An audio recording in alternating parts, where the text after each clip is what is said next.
Kutolong wanita hamil yang kesakitan di pinggir jalan. Saat suaminya datang ternyata suaminya adalah suamiku. Halo Bunda, semoga Bunda semuanya dalam keadaan sehat dan bahagia ya. Sebelum masuk ke ceritanya, jangan lupa like, komen dan subscribe channel ini ya. Selamat menonton.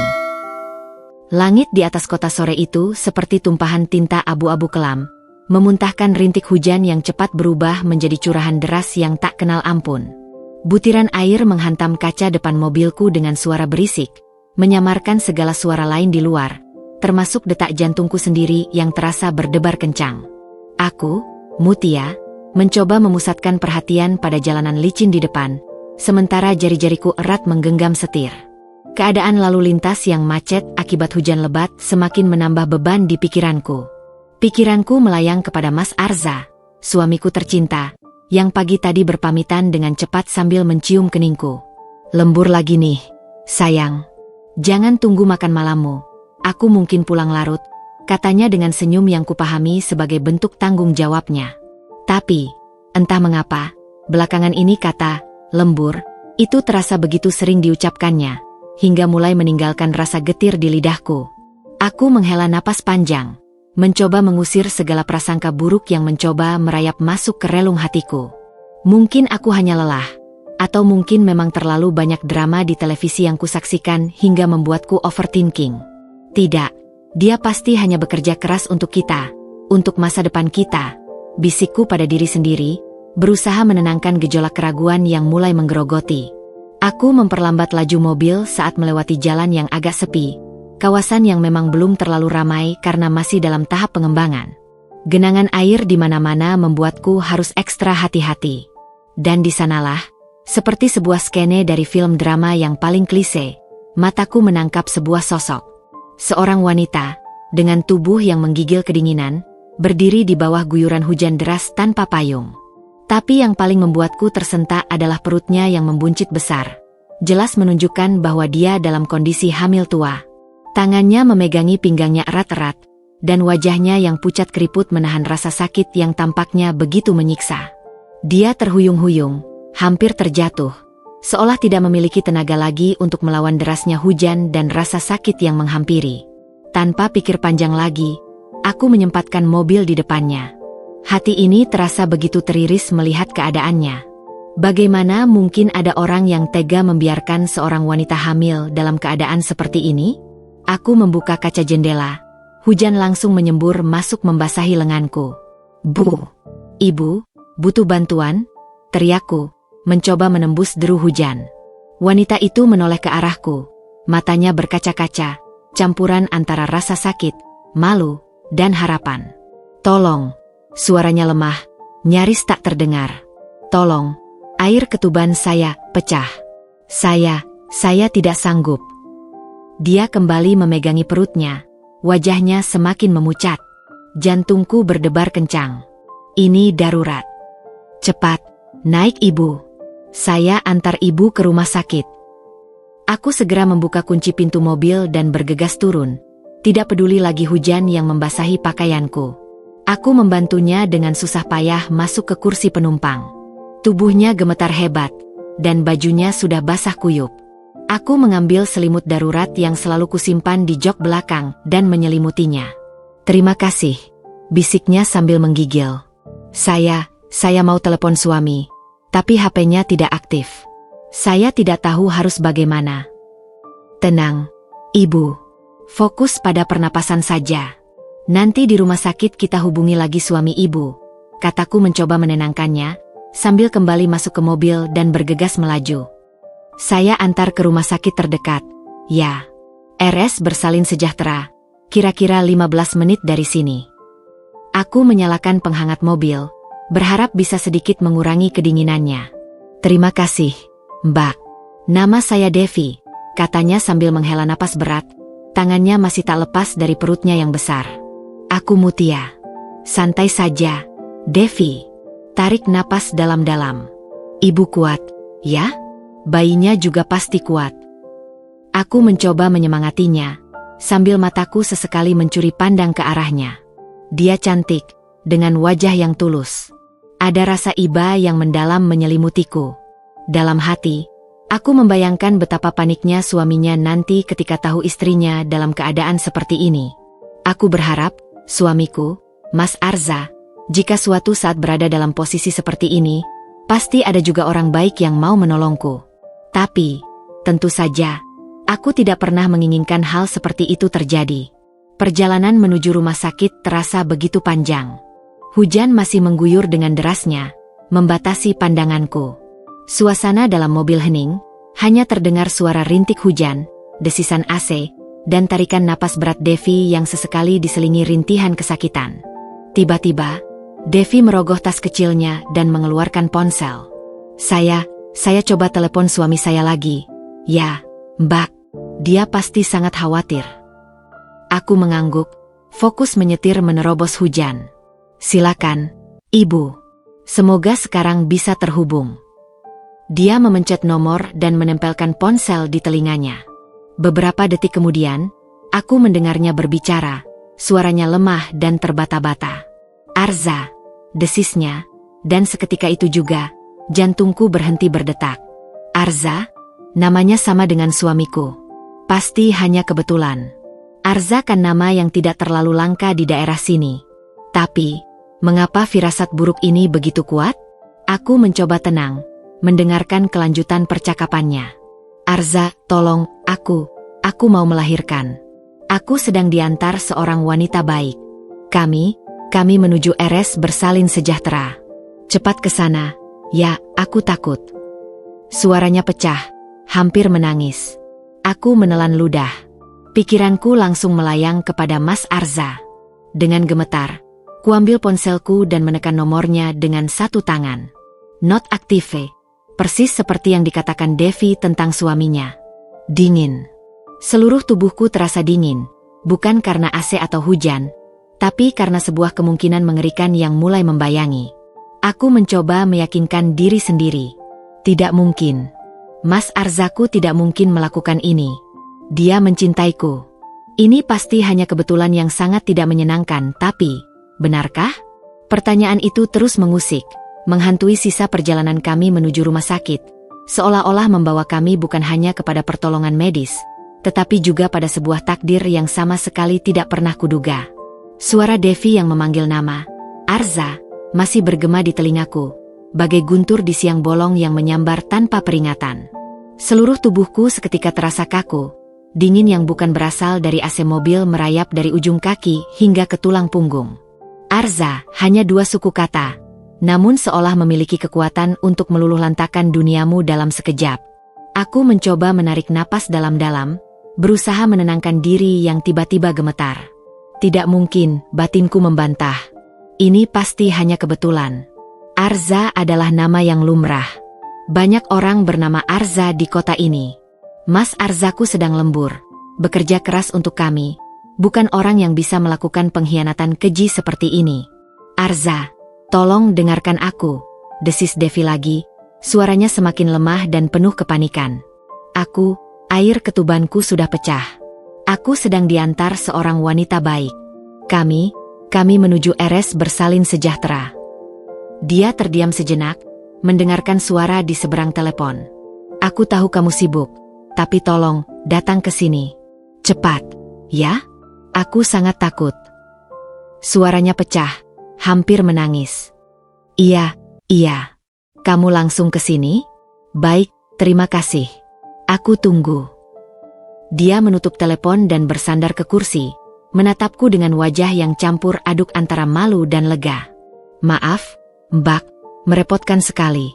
Suami saya bilang dia akan langsung ke rumah sakit. Dia tadinya ada meeting, tapi dia batalkan. Senyum kecil mengembang di bibirnya yang pucat, sebuah senyum yang seharusnya manis, namun bagiku terasa seperti pisau yang menyayat. Tidak apa-apa, jawabku, berusaha keras agar suaraku tidak terdengar bergetar. Tangan yang menggenggam setir berkeringat dingin. Syukur suami ibu bisa datang. Setiap kata yang keluar dari mulutku terasa pahit. Pikiranku berputar kencang. Meeting? Mas Arza bilang dia lembur. Bukan meeting. Tapi, bisa saja meeting mendadak, kan? Aku mencoba mencari-cari pembenaran, alasan logis apapun untuk menepis firasat buruk yang semakin menjadi. Suami ibu, bernama Arza, ya? Tanyaku, mencoba membuat suara terdengar biasa saja, seolah-olah itu hanya sekadar pertanyaan basa-basi untuk mengisi keheningan yang mulai terasa mencekam. Devi mengangguk, sambil memegangi perutnya yang semakin sering mengencang. Iya, Mbak. Arza. Dia orang yang sangat baik. Sibuk sekali bekerja, tapi selalu berusaha yang terbaik untuk saya dan bayi kami. Ada cahaya kebahagiaan di matanya saat membicarakan suaminya.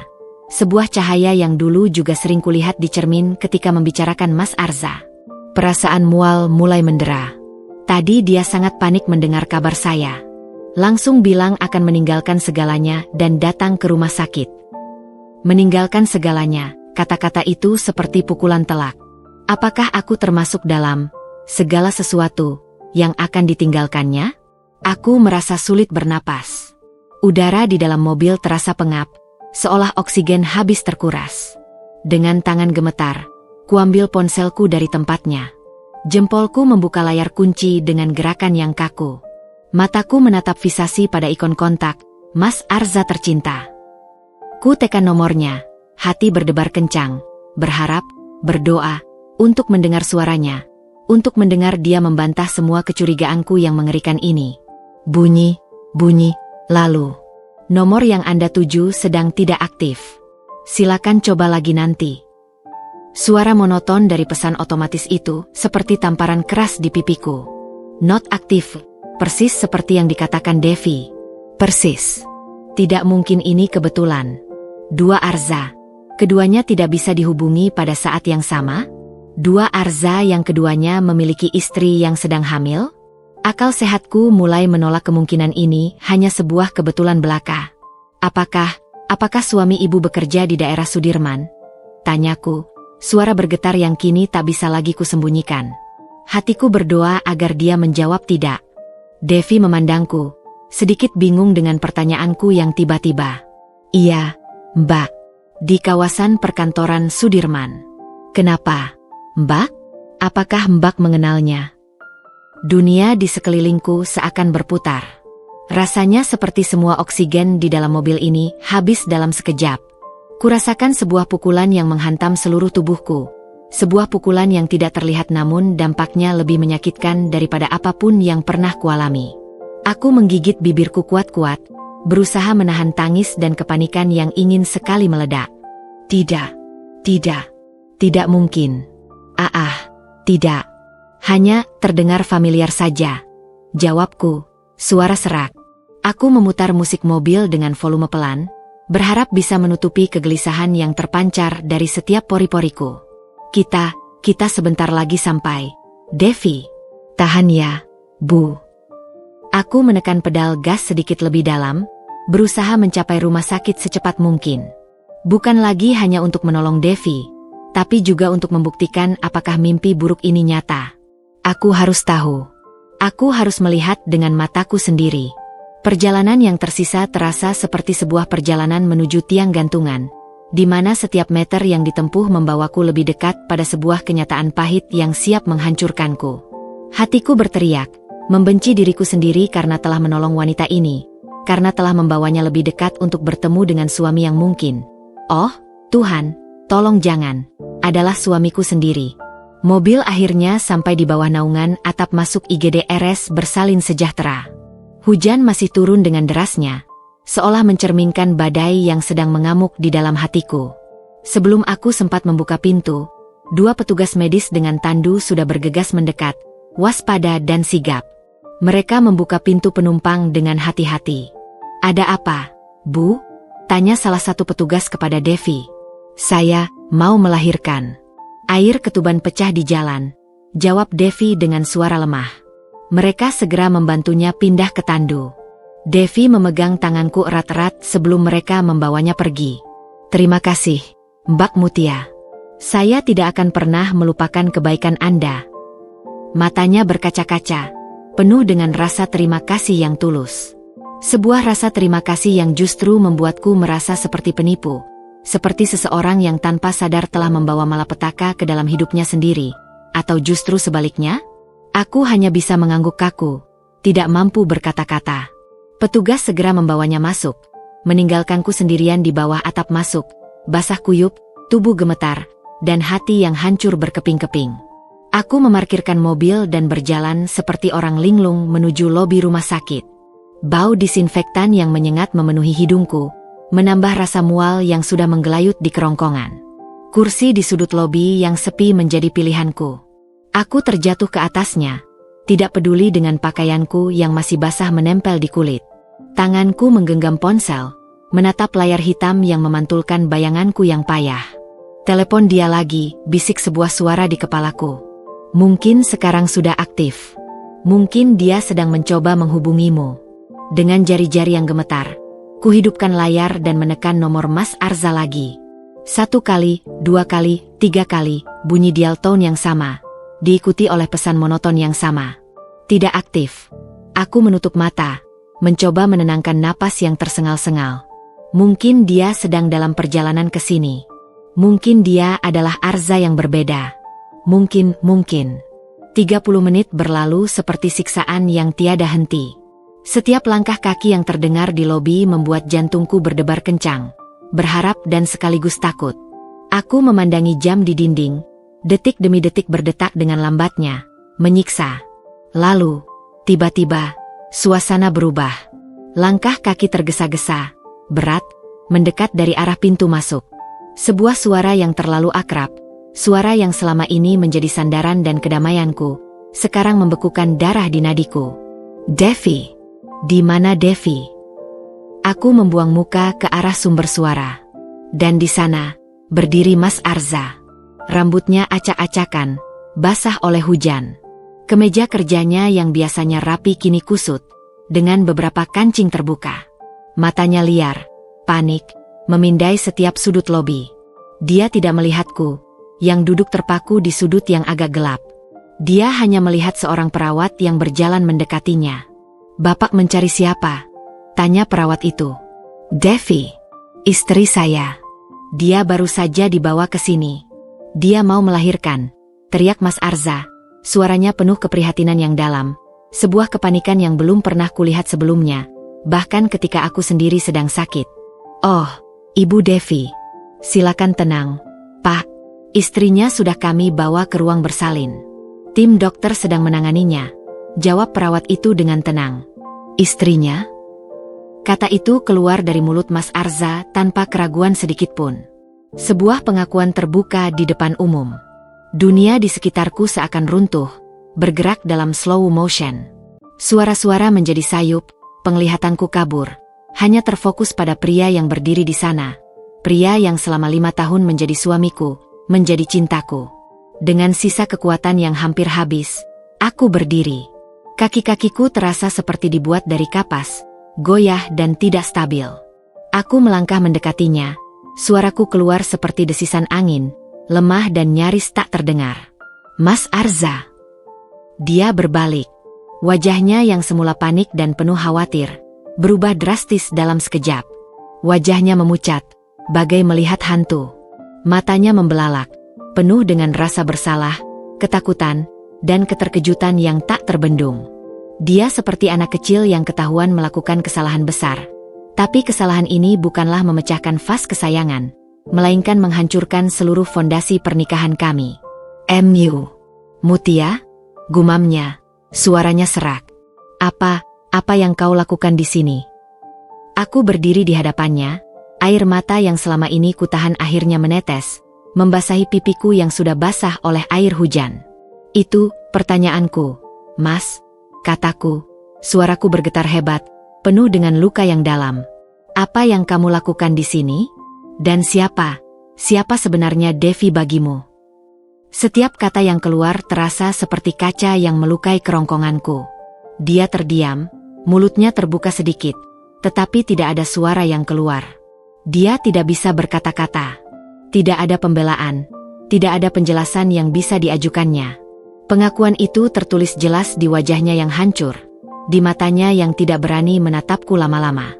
Dia hanya bisa berdiri di sana, basah kuyup dan penuh dosa, sementara aku berdiri di hadapannya, sama basahnya, sama kuyupnya, tapi dengan luka yang jauh lebih dalam dari sekadar guyuran hujan.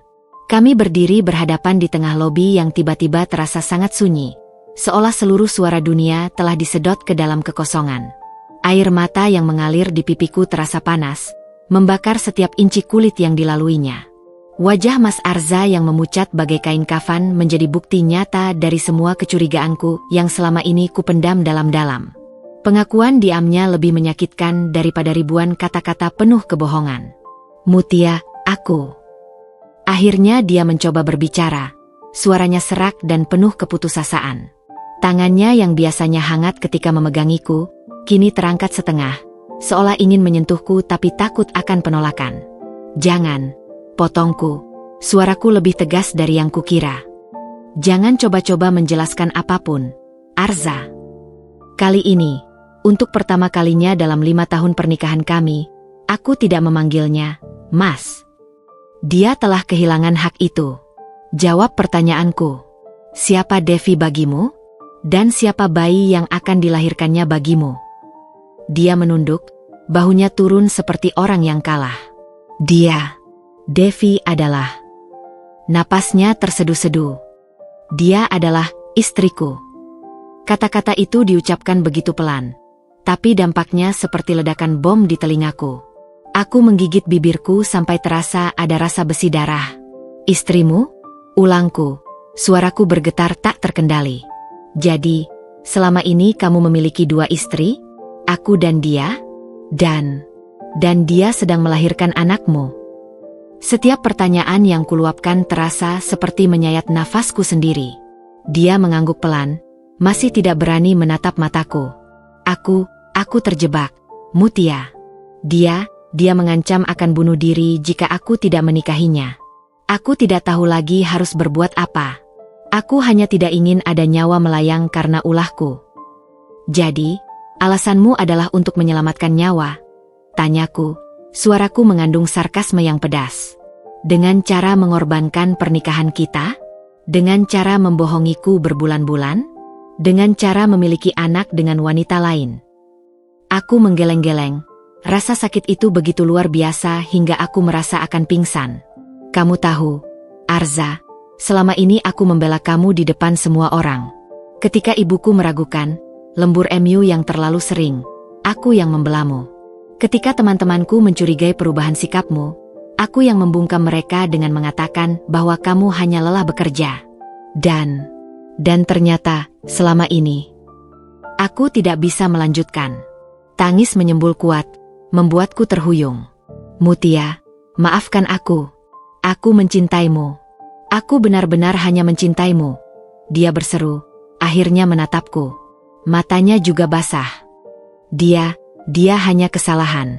Aku terjebak dalam situasi yang... Jangan, potongku lagi, suaraku meninggi. Jangan kau katakan kamu mencintaiku. Cinta tidak akan pernah melakukan pengkhianatan sekeji ini. Cinta tidak akan membagi ranjangnya dengan wanita lain. Cinta tidak akan membuat istrinya yang sah menjadi orang bodoh yang percaya pada semua kebohongannya. Tiba-tiba, dari balik pintu ruang bersalin yang berjarak beberapa meter dari kami, terdengar suara tangisan bayi. Tangisan itu kuat, melengking, penuh kehidupan. Suara itu memecah ketegangan di antara kami, sekaligus menusuk jantungku dengan dahsyat. Seorang perawat dengan seragam hijau muda keluar dari balik pintu, wajahnya berbinar-binar. Dia mendatangi kami, atau lebih tepatnya, mendatangi Arza. Selamat, Pak Arza, serunya dengan suara riang, sama sekali tidak menyadari drama yang sedang terjadi. Istrinya sudah melahirkan dengan selamat. Seorang bayi laki-laki yang sehat dan lucu sekali. Kata istri yang diucapkan untuk kedua kalinya itu seperti pisau belati yang dihunuskan kembali ke luka yang sudah menganga. Aku memandang Arza. Wajahnya bercampur aduk. Ada sedikit kelegaan, ada kebahagiaan sesaat atas kelahiran anaknya, tapi yang lebih dominan adalah rasa bersalah dan ketakutan yang mendalam saat matanya menatapku. Perawat itu masih tersenyum. Istrinya masih lemah, tapi baik-baik saja. Silakan nanti menjenguk. Aku menarik napas dalam-dalam, berusaha mengumpulkan sisa-sisa harga diri yang masih tersisa. Air mataku sudah berhenti, digantikan oleh sebuah kebekuan di dalam hati. Aku memandang Arza untuk terakhir kalinya. Di matanya, aku tidak lagi melihat suamiku, pria yang kucintai. Yang kulihat hanyalah seorang lelaki asing, seorang pendusta ulung yang telah menginjak-injak kepercayaanku, seorang pengecut yang tidak berani bertanggung jawab pada pilihannya. Selamat, kataku, suaraku datar dan hampa, seperti robot. Kamu mendapatkan anak laki-laki, persis seperti yang selalu kamu inginkan. Kemudian, tanpa sepatah kata pun lagi, aku berbalik. Setiap langkahku menjauhinya terasa berat, tapi juga membebaskan. Aku mendengar dia memanggil namaku dari belakang. Mutia, tunggu. Tapi aku tidak lagi peduli. Aku terus berjalan, meninggalkannya berdiri di lobi rumah sakit itu, bersama dengan bayi barunya, istri sirinya, dan semua kebohongan yang telah dia tenun. Aku membuka pintu kaca rumah sakit dan melangkah keluar, kembali ke guyuran hujan yang masih deras. Air yang membasahiku kali ini terasa seperti pembersih, mencoba membasuh semua kepahitan dan rasa sakit yang melekat di jiwa. Aku masuk ke dalam mobil, menghidupkan mesin, dan melaju tanpa tujuan yang jelas, meninggalkan rumah sakit dan semua kenangan pahit yang baru saja terukir di sana. Tangisan bayi itu masih terngiang-ngiang di telingaku, sebuah suara yang akan selamanya mengingatkanku pada hari di mana duniamu runtuh oleh sebuah nama, Arza. Mobil melaju dengan sendirinya, dibimbing oleh naluri dan ingatan otot yang hafal setiap belokan menuju rumah. Tanganku menggenggam setir dengan kaku, pandanganku kosong menatap jalanan yang masih basah oleh hujan. Air mata sudah tidak mengalir lagi. Yang tersisa adalah mati rasa, sebuah kekosongan yang dalam, seolah seluruh emosi telah terkuras habis di lobi rumah sakit tadi. Bagian dalam mobil terasa sunyi, terlalu sunyi. Biasanya, dalam perjalanan pulang, aku akan menelepon Mas Arza. Arza, koreksiku dalam hati, untuk memberitahu bahwa aku sudah dalam perjalanan, atau mendengarkan lagu-lagu ceria yang kami sukai berdua. Kini, hanya ada deru mesin dan suara ban yang memecah genangan air. Saat mobil sampai di halaman rumah kami, sebuah rumah munggal dengan taman depan yang selalu kuriang dengan bunga, hatiku justru merasa sesak.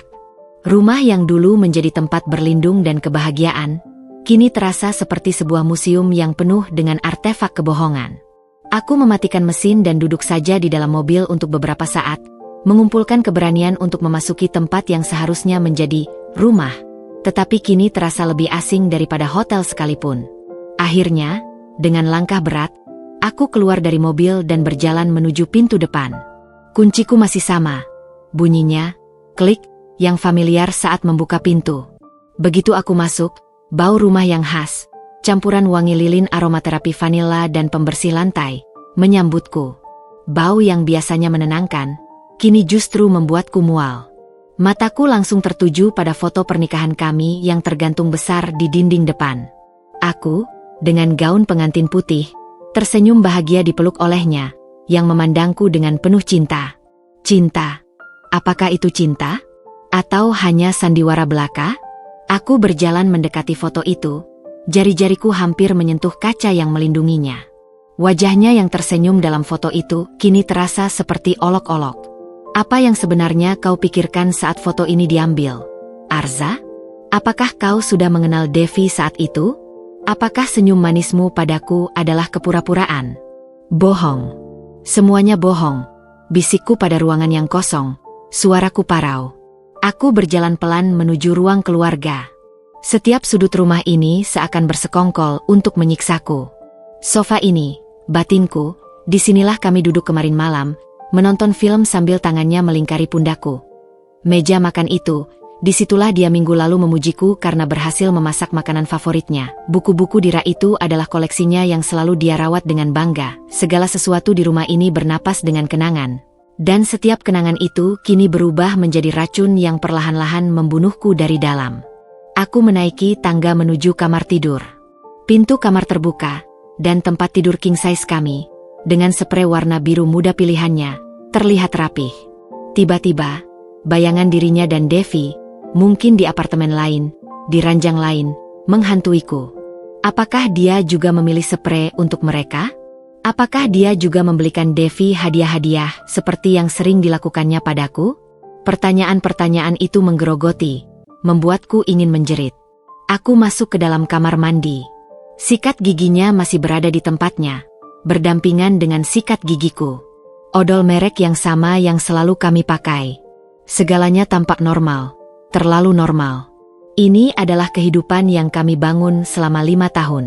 Kehidupan yang ternyata dibangun di atas fondasi pasir yang rapuh. Teleponku bergetar lagi. Sudah berkali-kali sejak aku meninggalkan rumah sakit. Aku melihat layar. Arza. Aku mematikan teleponnya. Aku tidak sanggup mendengar suaranya. Tidak sekarang. Mungkin tidak pernah lagi. Aku kembali ke ruang keluarga dan terjatuh ke sofa. Keheningan di rumah ini terasa begitu nyata, begitu berat. Tidak ada suara televisi, tidak ada suaranya yang bersiul di dapur. Tidak ada obrolan ringan kami tentang bagaimana hari kami berlalu.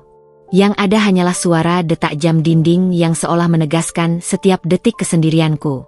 Tiba-tiba, mataku menangkap sebuah kotak kecil yang terselip di bawah meja kopi. Aku mengambilnya. Itu adalah sebuah kotak perhiasan. Dengan hati berdebar, ku buka. Di dalamnya terdapat sebuah kalung emas dengan liontin berbentuk hati kecil. Masih ada label harga yang menempel. Harganya cukup mahal. Dan yang membuat napasku tersedak adalah ada secari kertas kecil bertuliskan tangannya yang sangat kukenal. Untuk Devi, karena telah memberiku kebahagiaan terindah. Selamat ulang tahun, sayang. Tanganku gemetar memegang kertas itu.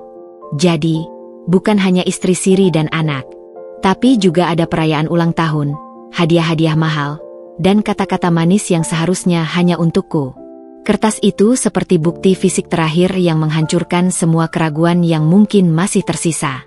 Dia tidak hanya terjebak. Dia aktif membangun kehidupan lain, merayakan cinta lain, sementara aku di sini, percaya begitu saja pada semua kebohongannya. Kalung itu jatuh dari tanganku ke lantai karpet, tidak bersuara. Aku memeluk lututku dan akhirnya, di dalam kesendirian rumah yang kini terasa begitu asing dan menyakitkan, aku menangis. Tangisan yang menyayat hati, untuk seorang wanita bernama Mutia, yang tidak lagi mengenali kehidupan yang ditinggalinya, dan untuk sebuah cinta yang ternyata hanya ilusi. Rumah ini bukan lagi rumah. Ini hanya sebuah bangunan yang penuh dengan kenangan palsu dan janji-janji yang dikhianati. Malam itu adalah malam terpanjang dalam hidupku. Aku terbaring di atas kasur, tetapi sama sekali tidak bisa memejamkan mata. Setiap kali aku menutup mata, yang terbayang adalah wajah pucat Arza di lobi rumah sakit, tangisan bayi, dan senyum bahagia Devi saat menelepon suaminya. Aku berpindah ke kamar tidur tamu, karena aroma Arza masih terlalu kuat di kamar utama. Kasur yang dingin dan asing itu justru lebih nyaman daripada ranjang yang dulu kami bagi dengan penuh kebohongan. Ketika fajar mulai menyingsing, menyinari ruangan melalui celah tirai, aku masih terbaring dalam keadaan setengah sadar. Tubuhku lelah, tetapi pikiranku terus berputar-putar seperti roda hamster. Teleponku yang kumatikan semalaman, kuhidupkan kembali. Begitu menyala, deringan notifikasi pesan dan panggilan tak terjawab membanjiri layar. Sebagian besar dari Arza, beberapa dari ibuku, dan satu dari sahabatku, Rina. Aku memutuskan untuk menelepon Rina terlebih dahulu. Begitu sambungan tersambung, suara khawatirnya langsung terdengar. Mutia. Akhirnya, aku sudah mencoba menghubungimu semalam. Arza meneleponku. Panik katanya kamu menghilang. Apa yang terjadi? Suaranya yang penuh kepedulian itu membuat air mataku mau meluap lagi, tapi aku menahannya. Rina, suaraku parau. Bisa kamu datang ke sini? Aku butuh kamu. Aku segera ke sana, jawabnya tanpa ragu. Sementara menunggu Rina, aku berjalan ke dapur seperti robot. Aku membuat secangkir teh, tetapi ketika mencoba meminumnya, lidahku terasa pahit dan tenggorokanku sesak. Segala sesuatu terasa tidak ada artinya. Sekitar 40 menit kemudian, bel rumah berbunyi. Aku membuka pintu dan melihat Rina berdiri di sana dengan wajah penuh kecemasan. Begitu melihatku, dia langsung memelukku erat. Ya Tuhan, Mutia, kamu terlihat mengerikan. Apa yang terjadi? Aku membawanya masuk ke ruang keluarga. Aku mencoba bercerita, tetapi kata-katanya tersendat-sendat, tercampur dengan isakan. Aku menceritakan semua yang terjadi, mulai dari menolong Devi, mendengar namanya, hingga konfrontasi di rumah sakit. Rina mendengarkan dengan diam, wajahnya semakin pucat dan marah. Arza, dia punya istri siri? Dan anak. Rina menggeleng-geleng tak percaya. Aku tidak menyangka dia berani melakukan ini. Saat itulah, kami mendengar suara kunci di pintu depan. Jantungku berdebar kencang. Arza masuk. Dia masih memakai baju yang sama seperti semalam. Sekarang semakin kusut. Matanya merah, penuh dengan kelelahan dan keputusasaan. Dia terkejut melihat Rina. Mutia. Dia berjalan mendekat, tapi Rina segera berdiri menghalanginya. Jangan dekat-dekat dia. Arza. Hardik Rina. Kau pikir kau bisa melakukan segalanya lalu datang dengan wajah memelas dan semuanya akan baik-baik lagi? Arza mengabaikan Rina dan menatapku. Mutia, tolong. Kita perlu bicara. Berdua saja. Aku memandangnya untuk pertama kalinya sejak semalam. Ada serpihan kenangan tentang betapa aku dulu mencintai pria di depanku ini. Tetapi sekarang yang kurasakan hanya sakit dan pengkhianatan. Kau tidak punya hak untuk meminta apapun dariku. Arza, kataku, suaraku datar dan dingin, membuatnya terkesiap. Tapi baiklah, aku akan mendengarmu. Rina, bolehkah kami? Rina menghela napas. Aku akan tunggu di dapur. Tapi teriak saja jika kau butuh aku. Dia melemparkan pandangan tajam pada Arza sebelum pergi. Arza duduk di kursi di seberangku. Dia merosot, menundukkan kepala ke tangannya. Mutia, aku tidak tahu harus mulai dari mana. Mulailah dari awal. Kataku, kapan, bagaimana, dan mengapa? Dia menarik napas dalam-dalam. Devi adalah sekretaris di divisiku. Kami mulai dekat sekitar setahun yang lalu. Awalnya hanya pertemanan, tapi kemudian... Suaranya tercekat. Dia sangat berbeda darimu. Dia membuatku merasa diinginkan, dipuja. Setiap kata seperti pukulan. Jadi... Ini salahku? Karena aku tidak membuatmu merasa diinginkan? Bukan itu maksudku. Dia buru-buru membela. Aku yang lemah, Mutia. Aku terjebak. Lalu dia hamil. Dia mengancam akan bunuh diri jika aku tidak bertanggung jawab. Dia mengirimiku foto pisau dan obat-obatan. Aku takut. Aku tidak ingin darahnya di tanganku. Jadi aku setuju untuk menikah siri. Dengan janji bahwa itu hanya untuk memberi nama pada anak dan dia tidak akan mengganggu pernikahan kita. Aku mendengarkan dengan perasaan campur aduk antara jijik dan tidak percaya. Jadi, selama setahun ini, kau menjalani kehidupan ganda. Pulang kepadaku, bercanda denganku, tidur di sampingku. Sementara kau juga memiliki kehidupan lain dengannya? Kau tidak merasa itu salah? Kau tidak merasa bahwa kau telah mengkhianati kepercayaanku? Aku merasa bersalah setiap hari. Mutia, setiap kali aku memandang matamu, hatiku hancur. Teriaknya, sekarang dengan air mata di matanya. Tapi aku terjebak. Aku mencintaimu. Aku hanya mencintaimu. Devi, dia hanya kesalahan yang terus berulang. Jangan sebut anak yang baru saja kau lahirkan sebagai kesalahan, potongku dengan tajam. Dan jangan kau berani lagi mengatakan bahwa kau mencintaiku. Cinta tidak melakukan ini. Aku berdiri, berjalan menuju jendela. Aku ingin kau pergi, Arza. Dia tidak akan mengganggu kita, Mutia. Aku janji. Aku akan putus semua hubungan dengan dia setelah ini. Kita bisa mulai lagi, pohonnya. Suaranya penuh desperation. Aku berbalik, memandangnya dengan tatapan yang membuatnya terdiam. Start over? Setelah kau memiliki anak dengan wanita lain? Setelah kau menikahinya, meskipun hanya siri? Kau hidup dalam fantasi, Arza. Tidak ada kita lagi. Apa yang kau inginkan dariku, Mutia? Aku akan lakukan apapun. Aku ingin kau jujur. Sepenuhnya jujur. Apakah ada wanita lain? Apakah ada kebohongan lain? Dia menggeleng. Matanya tidak berani menatapku. Tidak. Hanya Devi. Aku bersumpah. Tapi sesuatu dalam nada dan sikapnya membuatku tidak percaya. Aku teringat kalung untuk Devi, bagaimana dia dengan mudahnya membeli hadiah mahal untuknya. Itu bukan sekadar pria yang terjebak. Kau tahu, Arza, kataku pelan. Hal yang paling menyakitkan bukanlah bahwa kau selingkuh. Bukan bahwa kau memiliki anak dengan wanita lain. Tapi bahwa kau membuatku merasa seperti orang bodoh. Kau membuatku percaya pada mimpi yang kau tahu adalah kebohongan. Kau mencuri 5 tahun hidupku. Aku akan memperbaikinya, Mutia. Aku akan melakukan apapun.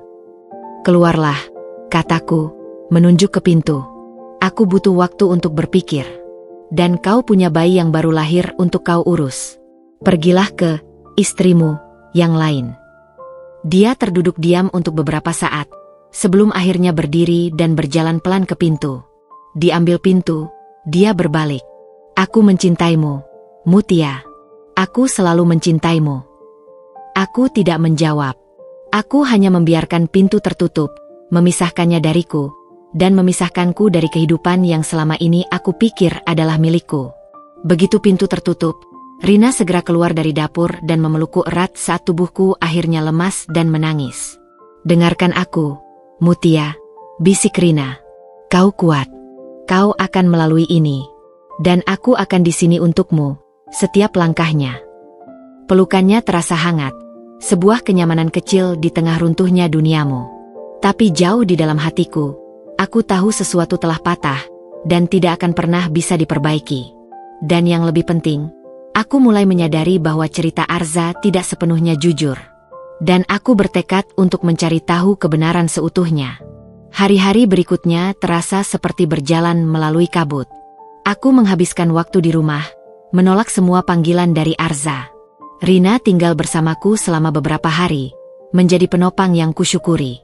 Aku memberitahu orang tuaku dengan versi yang sangat singkat, bahwa Arza berselingkuh dan kami sedang dalam masa sulit. Tanggapan mereka campur aduk antara kemarahan, kekecewaan, dan kekhawatiran padaku. Pada hari kelima setelah kejadian itu, aku memutuskan untuk membuka kembali laptopku.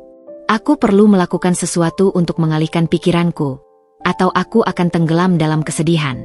Aku membuka email, dan tanpa sengaja melihat surel dari perusahaan Arza tentang acara gathering karyawan yang dulu kami rencanakan untuk hadiri bersama. Ini mengingatkanku pada sesuatu. Ada seorang kenalan, Maya, yang bekerja di divisi yang berbeda dengan Arza di perusahaan yang sama. Kami tidak terlalu dekat, tapi kami cukup akrab karena sering bertemu di acara-acara perusahaan. Dengan perasaan campur aduk, aku mengiriminya pesan singkat. Maya, ini Mutia. Bisa kita ngobrol sebentar? Aku butuh bertanya sesuatu tentang Arza. Beberapa menit kemudian, balasannya datang. Mutia, aku dengar kabarnya. Aku sangat menyesal. Apa yang ingin kau tanyakan? Jantungku berdebar. Ternyata kabar itu sudah menyebar. Apa yang sebenarnya terjadi di kantor? Apa yang orang-orang katakan? Balasannya membuatku terpana. Bisa kita telepon? Begitu sambungan telepon terjalin, suara Maya terdengar serius. Mutia, pertama-tama, aku benar-benar minta maaf atas semua yang terjadi. Semua orang di kantor sedang membicarakan ini. Ceritakan padaku, Maya. Aku perlu tahu. Jadi, dia mulai dengan suara berbisik, seolah takut didengar. Begitu cerita tentang kamu yang menolong Devi dan, konfrontasi di rumah sakit itu, menyebar. Itu seperti bom yang meledak. Ternyata, Devi bukanlah satu-satunya. Apa? Napasku tersedak. Apa maksudmu? Devi adalah sekretarisnya, kan? Tapi ternyata, sebelum Devi, ada beberapa wanita lain di kantor yang juga dekat dengannya. Bahkan kabarnya, ada satu orang di divisi pemasaran yang masih berhubungan dengannya sampai sekarang. Dunia berputar lagi. Jadi, Arza bukan hanya berselingkuh sekali. Dia adalah seorang playboy yang ulung. Maya, apakah kau yakin? Tanyaku, suaraku gemetar. Cukup yakin. Banyak yang curiga, tapi tidak ada bukti. Tapi setelah kasus Devi ini terbongkar, beberapa wanita mulai membuka mulut. Mereka merasa lega karena akhirnya ada yang tahu. Dia terdiam sejenak. Ada satu hal lagi, Mutia. Bos besar, Ibu Sari, tahu tidak? Aku mengingat Ibu Sari, seorang wanita karir tangguh berusia 50-an tahun yang sangat menghargai integritas. Iya, aku ingat. Dia sangat marah. Bukan hanya karena perselingkuhannya, tapi karena Arza menggunakan jam kerja dan sumber daya perusahaan untuk urusan pribadinya yang tidak senonoh itu. Dia juga marah karena reputasi perusahaan ternoda. Kabarnya, Ibu Sari sedang mempertimbangkan untuk melakukan audit mendadak terhadap semua proyek yang ditangani Arza. Sebagian diriku merasa puas mendengar itu. Ini adalah karma yang mulai beraksi. Tapi sebagian lagi merasa sakit karena menyadari betapa dalamnya kebohongan suamiku sendiri. Terima kasih sudah memberitahuku, Maya. Aku tidak tahu harus berkata apa. Jangan khawatir, Mutia. Kau pantas mengetahui kebenaran. Dan hampir semua orang di sini memihak kamu. Apa yang Arza lakukan itu keji. Begitu percakapan berakhir, aku duduk terdiam, mencerna semua informasi itu. Arza bukan hanya sekali tergelincir. Dia adalah seorang penipu yang berulang kali mengkhianati kepercayaanku. Rasa sakit itu begitu dalam. Tapi kali ini, rasa sakit itu mulai diiringi oleh kemarahan yang membara. Beberapa jam kemudian, teleponku berdering. Dari layar terpampang nama Arza. Kali ini, aku mengangkatnya. Mutia. Akhirnya kau menjawab teleponku. Suaranya terdengar panik. Apa yang kau inginkan, Arza? Ada yang perlu kubicarakan. Bisa kita ketemu? Katakan saja melalui telepon. Dia menghela napas berat. Aku dapat surat peringatan dari perusahaan. Oh benar, kataku, berusaha membuat suara tetap datar. Iya, mereka tahu tentang Devi. Dan mereka sedang menyelidiki beberapa pengeluaran proyek yang kukelola. Ini bukan saat yang tepat, Mutia. Aku sedang under pressure. Jadi, sekarang kau butuh dukunganku? Setelah semua yang kau lakukan? Tanyaku, tidak bisa menyembunyikan sarkasme. Bukan seperti itu. Aku ingin kau tahu bahwa aku sedang dalam masalah. Dan mungkin kau bisa berbicara dengan Ibu Sari. Kau kan pernah membantu acara amal perusahaan dan dia menyukaimu. Mungkin dia akan mendengarkanmu. Aku hampir tidak percaya dengan apa yang kudengar. Dia ingin aku membelanya? Setelah semua ini, kau sungguh tidak tahu malu, Arza, kataku, suaraku rendah tapi penuh amarah. Kau menghancurkanku, menghancurkan pernikahan kita, dan sekarang kau ingin aku menyelamatkan karirmu? Kau hidup di dunia fantasi. Tapi Mutia, jika karirku hancur, keuangan kita juga akan hancur. Kau juga akan terkena imbasnya. Jangan khawatir tentang keuanganku. Aku akan mengurus diriku sendiri. Urus saja dirimu dan istri-istrimu yang lain. Aku menekan tombol akhir panggilan dengan keras. Tubuhku gemetar karena kemarahan dan kekecewaan. Saat itu juga, sebuah tekad bulat muncul dalam diriku. Aku tidak akan menjadi korban lagi. Aku akan bangkit. Dan aku akan memastikan bahwa Arza menghadapi konsekuensi dari semua perbuatannya. Karma mungkin memang berjalan pelan, tapi aku akan menjadi katalisatornya. Esok hari, aku akan mulai mencari pengacara. Dan aku akan menghubungi Ibu Sari, bukan untuk membela Arza, tapi untuk memastikan bahwa perusahaan mengetahui seluruh kebenaran tentang pria yang mereka percayai selama ini. Dia ingin perang? Dia akan mendapatkannya. 2 minggu telah berlalu sejak dunia saya runtuh. Dalam 2 minggu itu, saya berusaha membangun kembali rutinitas. Saya sudah menemui seorang pengacara, Ibu Sari, dan mulai mengumpulkan dokumen-dokumen finansial. Namun, hari ini, sebuah kejadian tak terduga kembali mengguncang kehidupan saya yang sudah rapuh. Saya sedang berada di rumah, mencoba fokus pada pekerjaan freelance desain grafis yang baru saya ambil, ketika bel rumah berbunyi. Melalui interkom, terlihat seorang wanita berdiri di depan pagar.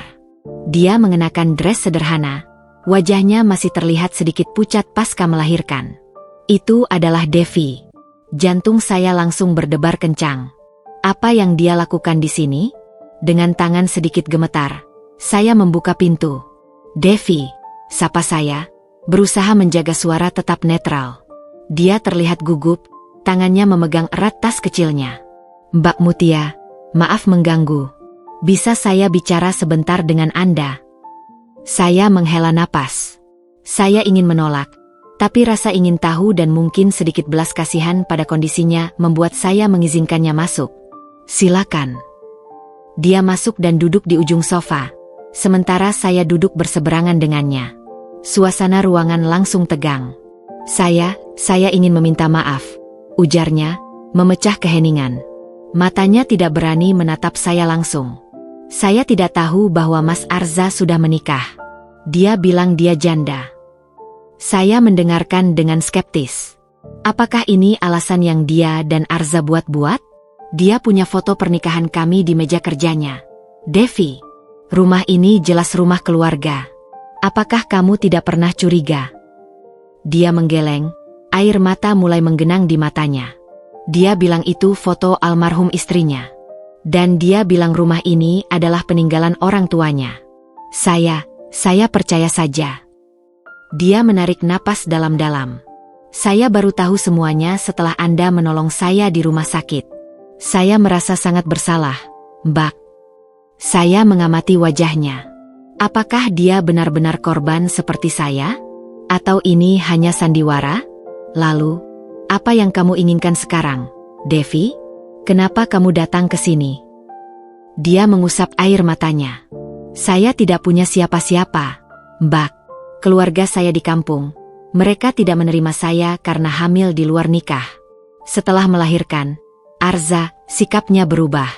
Dia jarang datang, dan ketika datang, kami hanya bertengkar. Kami bertengkar karena saya minta dia bertanggung jawab. Saya minta dia menceraikan Anda dan menikahi saya secara sah. Atau setidaknya, mengakui anak kami secara hukum. Suaranya semakin lirih. Tapi dia menolak. Dia bilang dia tidak bisa meninggalkan Anda. Saya merasa seperti mendengar rekaman yang diputar ulang. Dia menggunakan kata-kata yang hampir sama seperti yang diucapkan pada saya. Jadi, sekarang kamu yang merasa terhianati. Dia mengangguk, isakannya semakin menjadi. Dia janji banyak hal.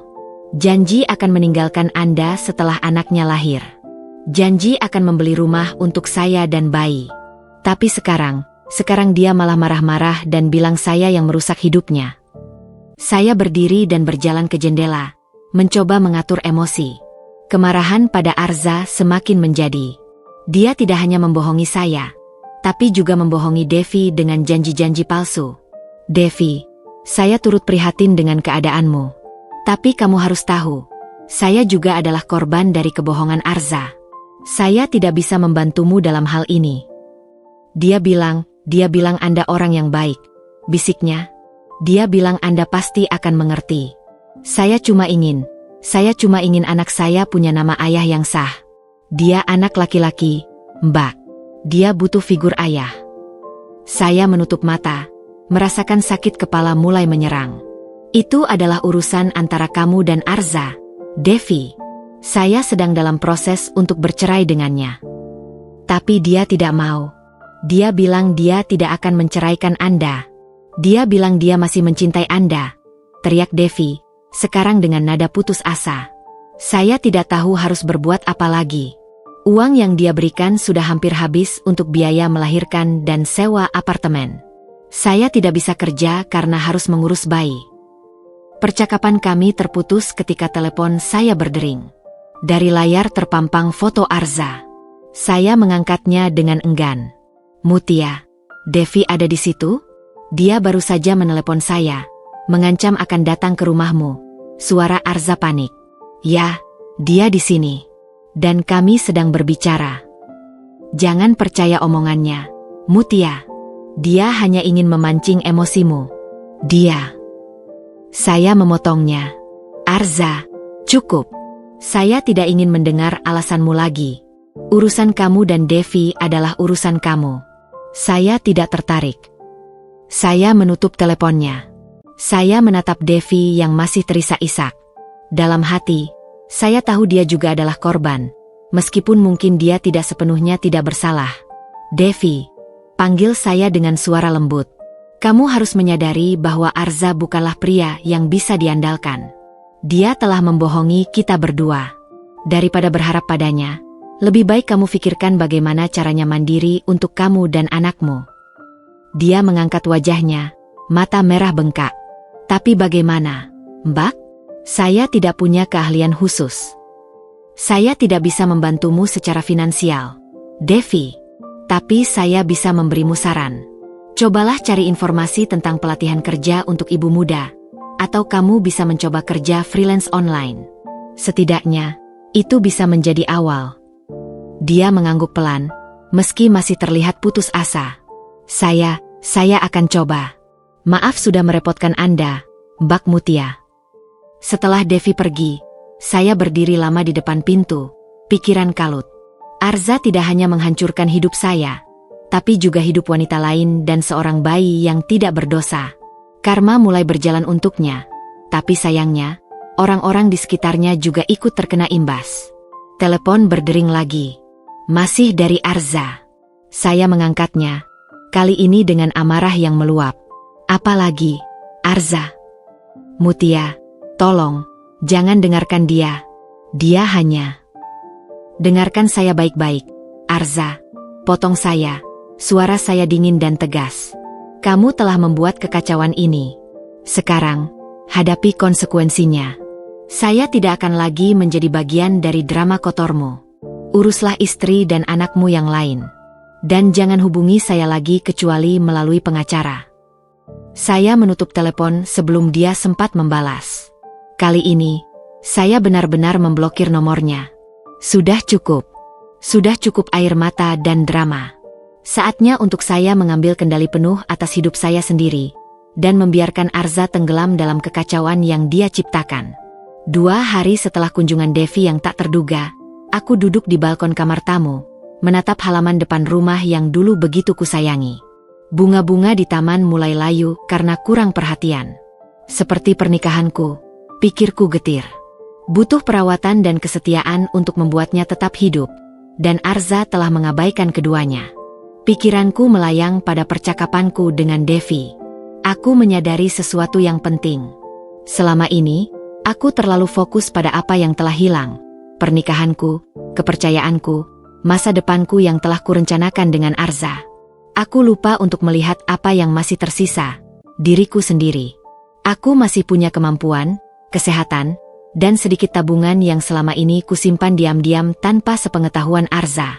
Sebuah keputusan yang dulu kutakukan karena ingin punya dana darurat, dan sekarang ternyata menjadi penyelamatku. Sudah cukup, bisikku pada udara pagi yang sejuk. Sudah cukup meratapi nasib. Sudah cukup menjadi korban. Aku berdiri dan berjalan menuju meja kerjaku. Kuambil laptop dan mulai membuka browser. Jari-jariku mengetik dengan mantap. Kursus desain grafis online tingkat lanjut. Sebelum menikah, aku sempat bekerja sebagai desainer grafis junior. Aku cukup berbakat, tapi kemudian memutuskan berhenti karena Arza, dengan gajinya yang besar saat itu, berkata bahwa dia bisa menghidupi kami berdua. Fokus saja mengurus rumah, sayang. Aku yang akan bekerja, katanya kala itu. Kini, aku menyadari bahwa itu adalah kesalahan besar. Aku telah menyerahkan kemandirian dan karierku untuk seorang lelaki yang akhirnya mengkhianatiku. Setelah membandingkan beberapa program, aku memutuskan untuk mendaftar kursus intensif selama 3 bulan. Biayanya tidak murah, tapi dengan tabungan pribadiku, itu masih terjangkau. Aku mengisi formulir pendaftaran dengan perasaan campur aduk, antara takut dan bersemangat. Saat akan melakukan pembayaran, teleponku berdering. Dari layar terpampang nama, Mama. Aku menarik napas dalam sebelum mengangkat. Mutia, sayang. Bagaimana kabarmu hari ini? Suara ibuku penuh kekhawatiran. Aku baik, Ma. Sebenarnya, aku baru saja mendaftar kursus desain grafis. Kursus? Untuk apa? Bukankah Arza? Aku tidak bisa bergantung pada Arza lagi, Ma. Potongku lembut tapi tegas. Aku harus bisa mandiri. Aku akan membangun karierku kembali. Ibuku terdiam sejenak. Kamu yakin dengan keputusan ini, Nak? Kenapa tidak pulang ke sini saja dulu? Kami di sini selalu siap menampungmu. Aku menghargai tawaranmu, Ma. Tapi aku perlu melakukan ini. Aku perlu membuktikan pada diriku sendiri bahwa aku bisa berdiri sendiri. Selain itu, tambahku dengan suara lebih rendah, proses perceraian masih berjalan dan aku perlu tinggal di sini untuk urusan hukum. Baiklah, kalau itu yang kamu mau. Tapi ingat, kami selalu di sini untukmu. Ayah dan aku sangat bangga padamu karena kuat melalui semua ini. Percakapan dengan ibuku memberiku kekuatan tambahan. Setelah menutup telepon, aku segera menyelesaikan pendaftaran kursus. Begitu pembayaran dikonfirmasi, perasaan lega dan semangat baru mengalir dalam diriku. Ini adalah langkah pertama menuju kemandirianku. Beberapa jam kemudian, Rina menelepon. Hei, apa kabar? Aku punya tawaran buat kamu. Aku baru saja mendaftar kursus desain grafis, sahutku bangga. Wah, serius? Itu luar biasa. Tapi dengarkan dulu tawaranku. Temanku yang punya startup sedang butuh desainer untuk proyek kecil-kecilan. Bayarannya tidak besar, tapi bisa untuk menambah portofoliomu. Minat? Jantungku berdebar kencang. Ini adalah kesempatan yang tidak kuduga. Minat banget. Terima kasih, Rin. Oke, nanti aku hubungi dia dan kasih kontakmu ya. Dan ada satu hal lagi. Arza menghubungiku lagi kemarin. Aku mendesah. Apa yang dia mau sekarang? Dia bilang Devi mengiriminya pesan panjang, mengancam akan melaporkannya ke polisi karena tidak bertanggung jawab pada anak jika dia tidak menceraikanmu dan menikahinya secara sah. Dia panik dan minta tolong padaku untuk membujukmu agar memberinya kesempatan. Aku menggeleng-gelang. Ironisnya, ancaman Devi justru membuatku semakin yakin dengan keputusanku. Rina, tolong sampaikan padanya, untuk terakhir kalinya, bahwa aku tidak tertarik dengan dramanya. Aku punya hidupku sendiri untuk dijalani. Sudah kuduga kamu akan bilang begitu. Oke, akan kusampaikan. Oh iya, besok kita ketemu yuk? Aku traktir makan siang untuk merayakan langkah barumu. Setelah menutup telepon dengan Rina, aku membuka laptopku lagi. Kali ini, kubuka folder lama berisi karya-karya desainku selama kuliah dulu. Ada poster, logo, layout majalah, semua karya yang dulu kubuat dengan penuh passion. Senyum kecil mengembang di bibirku. Aku masih punya ini. Aku masih punya bakat dan kemampuan yang tidak bisa diambil oleh siapapun, termasuk Arza. Kupilih beberapa karya terbaik dan mulai memperbarui portofolioku yang sudah bertahun-tahun tidak tersentuh. Sambil bekerja, kuputar musik yang menggebu-gebu, jenis musik yang dulu sering kudengarkan saat mengerjakan proyek desain, sebelum akhirnya berhenti dan lebih sering mendengarkan lagu-lagu tenang yang disukai Arza. Sore itu, untuk pertama kalinya sejak tragedi di rumah sakit, aku merasa seperti diriku sendiri lagi. Bukan sebagai istri Arza, bukan sebagai korban perselingkuhan, tapi sebagai Mutia, seorang wanita dengan bakat, mimpi, dan masa depan yang masih bisa dibentuk dengan tangannya sendiri. Ketika malam tiba, aku menerima email konfirmasi dari penyelenggara kursus. Kelas akan dimulai minggu depan. Aku juga sudah mengirim portofolio yang telah diperbarui ke temannya Rina. Sebelum tidur, kuambil buku harian yang sudah lama tidak kusentuh. Kuambil pulpen dan mulai menulis. Hari ini, aku memutuskan untuk hidup lagi.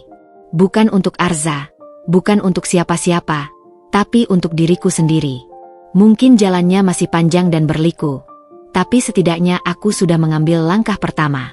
Aku bukan lagi wanita yang hancur di lobi rumah sakit. Aku adalah Mutia, seorang desainer grafis yang sedang bangkit. Aku memutuskan untuk move on. Menutup buku harian, aku mematikan lampu dan merebahkan diri.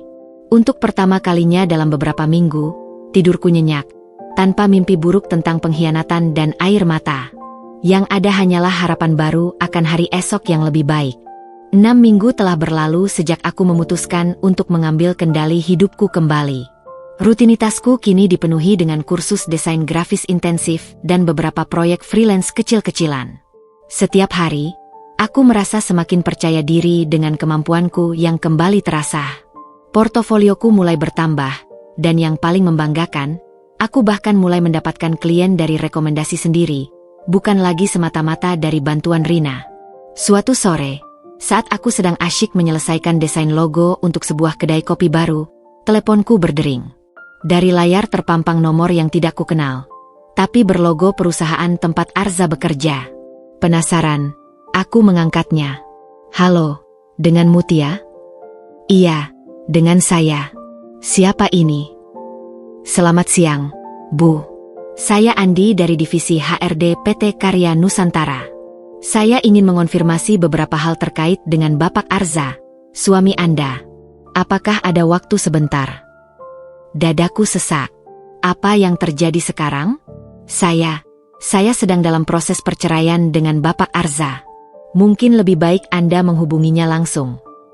Kami memahami, Bu. Namun, ada beberapa dokumen dan klaim finansial yang terkait dengan tunjangan keluarga yang perlu diverifikasi. Selain itu, suara Andi terdengar serius. Kami sedang melakukan investigasi internal menyangkut kegagalan proyek besar yang ditangani Bapak Arza. Kami mendapat informasi bahwa Ibu mungkin mengetahui beberapa hal terkait aktivitasnya di luar kantor yang dapat mempengaruhi kinerjanya. Aku menarik napas dalam. Jadi, ini tentang proyek yang disebut-sebut Maya sebelumnya.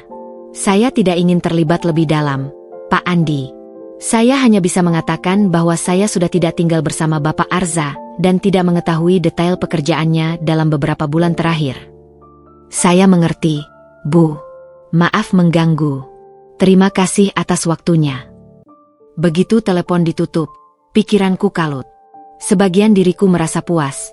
Ini adalah karma yang sedang bekerja untuk Arza. Tapi sebagian lain merasa cemas, karena secara hukum, aku masih terikat dengannya hingga perceraian selesai. Imbas finansialnya bisa saja mengenai aku. Belum sempat aku mencerna informasi itu, teleponku berdering lagi. Kali ini dari Arza. Setelah beberapa detik pertimbangan, aku mengangkatnya. Aku perlu tahu apa yang sebenarnya terjadi. Mutia.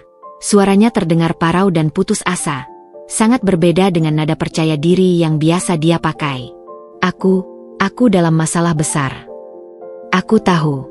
HRDMU baru saja menelepon. Dia meneleponmu? Untuk apa? Suaranya panik. Verifikasi data dan menanyakan tentang proyekmu yang gagal. Apa yang sebenarnya terjadi, Arza? Dia menghela napas panjang, seperti orang yang menyerah. Proyek pengembangan software untuk klien utama. Nilainya miliaran rupiah. Aku tidak fokus. Ada terlalu banyak hal di kepalaku. Devi yang terus menuntut, masalah hukum dengan pengacaramu, dan apa? Desaku, meski sudah bisa menebak. Dan ada wanita lain di kantor yang juga mulai menuntut pengakuan. Akunya dengan suara hampir tak terdengar. Mendengar pengakuannya yang blak-blakan ini, aku justru merasa tenang. Ini mengonfirmasi segala kecurigaanku. Jadi, benar bahwa selama ini kamu bukan hanya berselingkuh dengan Devi. Dia hanya teman. Tapi kemudian, dia tidak menyelesaikan kalimatnya. Yang penting sekarang, proyek ini gagal total. Ada bug kritis yang tidak terdeteksi sampai launching. Klien meminta ganti rugi yang sangat besar. Perusahaan menyalahkanku. Mereka bilang aku lalai dan tidak profesional.